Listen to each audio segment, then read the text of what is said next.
La entrevista con Pedro Ferriz de Con. Central FM. Equilibrio.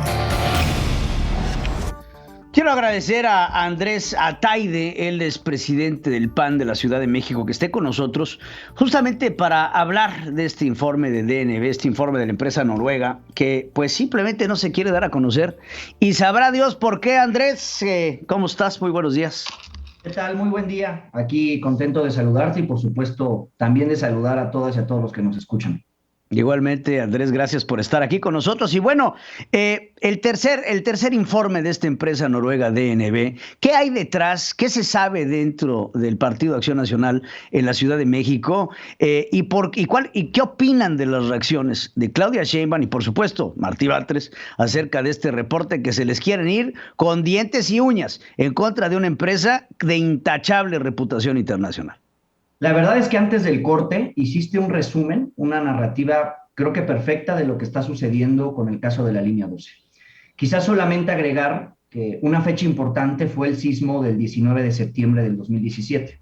No podemos olvidar que en la ciudad tembló, si mi memoria no me falla, 7.1 grados, y sacudió a la ciudad, pero particularmente sacudió la zona de Tezonco Olivos, que es justamente donde está la estación Los Olivos de la línea 12. Y desde entonces, vecinas y vecinos, usuarias y usuarios de Tláhuac, los mismos operadores del metro, denunciaron vibraciones extrañas y malas condiciones justamente en esta estación. La actual administración, la de la doctora Claudia Sheinbaum, acusó de recibo esos reportes. Y en diciembre del 2019, la propia Secretaría de Obras, ya con Sheinbaum a la cabeza del gobierno de la ciudad, contrató una empresa para que firmara con drones, este video que se ha hecho medio viral ahorita en redes sociales, para que firmara con drones el tramo que justamente meses después trágicamente colapsaría. Yo lo que te quiero decir es que la tragedia evitable de la línea 12 del año pasado no es casualidad. En esta administración hemos tenido en 2019 la muerte de una mujer en la estación Tacubaya.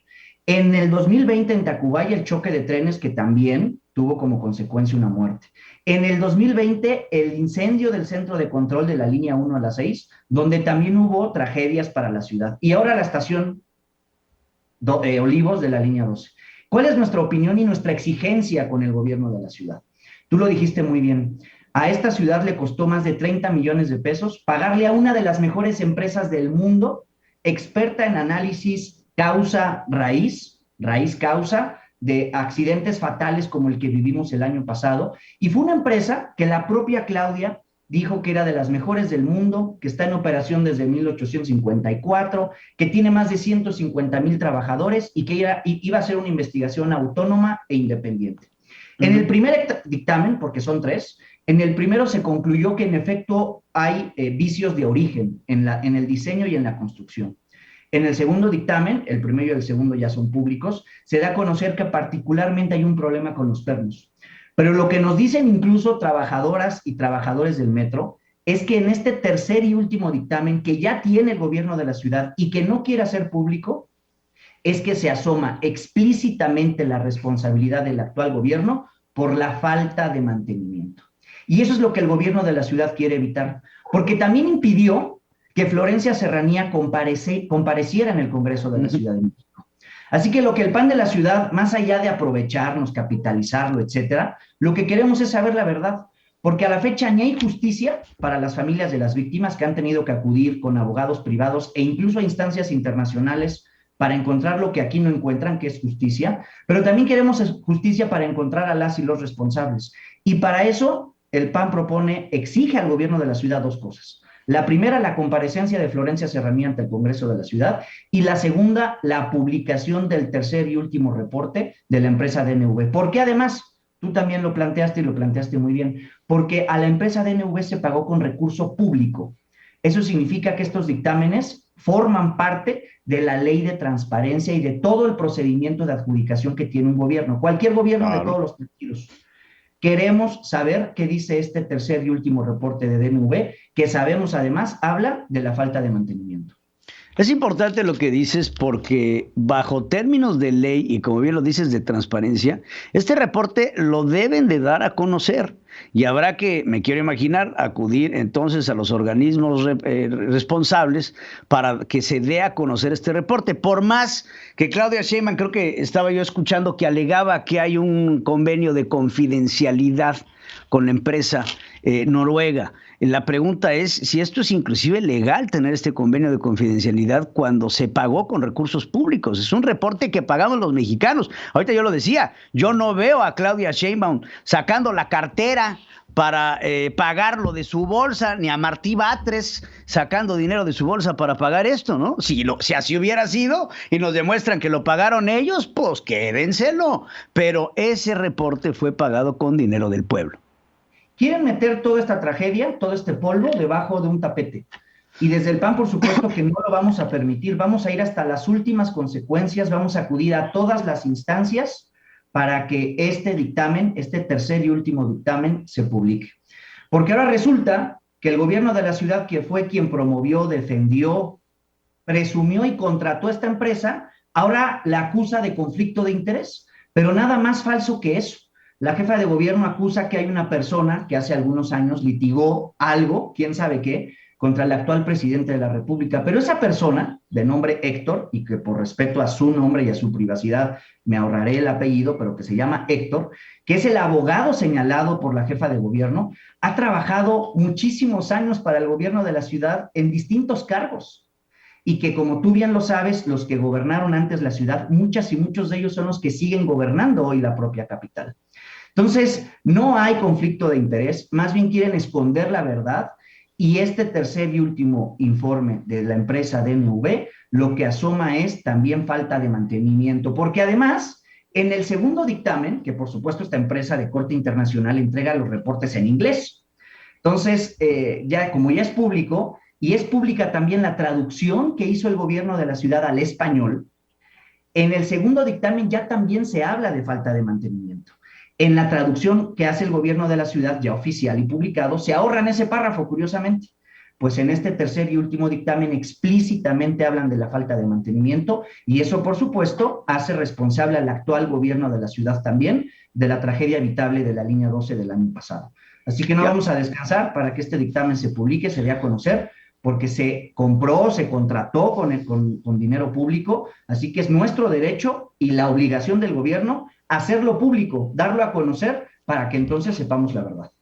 Y aparte de todo, hay muchas declaraciones y atestiguamientos de varios trabajadores del metro que aluden a la falta de mantenimiento. Bueno, hay un subejercicio en mantenimiento en los últimos años sobre el metro. Entonces, el metro tenía el presupuesto y hubo un subejercicio sobre el mantenimiento del mismo. Entonces, lo vemos. Ahí hay dos problemas, Pedro. Primero, Claudia recibió de la administración anterior, un metro que tenía anualmente un presupuesto de 17,000 millones de pesos. El metro contaba con 17,000 millones de pesos.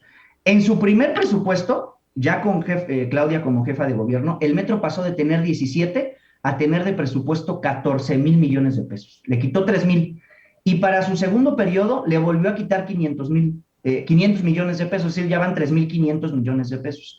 Y ya para el último año lo recuperó con 500 millones de pesos. Es decir, en el saldo neto, en la administración de Claudia, el metro tiene el menor presupuesto que ha tenido en su historia, que son 14,000 millones de pesos, y por supuesto eso se refleja en la falta de mantenimiento. Y reitero, por eso la tragedia de la línea 12 del año pasado no es casualidad.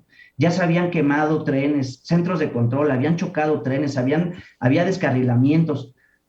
Es la falta de mantenimiento, así que... Y sobre todo también hay que ver hay que ver las fallas de origen. Creo que en el momento de la construcción de este metro, que tú y yo nos acordamos que se hizo de manera atropellada, rápida, se quiso inaugurar de forma expedita, hubo muchos ahorros malentendidos. Bueno, hubo una investigación por desvío de recursos multimillonarios. Marcelo Ebrard se fue a refugiar a Francia por las acusaciones. Mario Delgado, actual presidente de Morena, fue acusado de desvío de recursos y todo esto acabó en una negociación oscura en donde ya no nos enteramos qué pasó, pero sí tenemos los reportes del desvío. Y no solo eso, las bitácoras de construcción que desaparecieron. No, se mojaron. Reportes que señalan que los trenes que a final de cuentas fueron comprados para esta línea 12 no eran los correctos, que se tenían que cambiar porque estaban más grandes de lo que el propio soporte de la línea 12 aguantaba.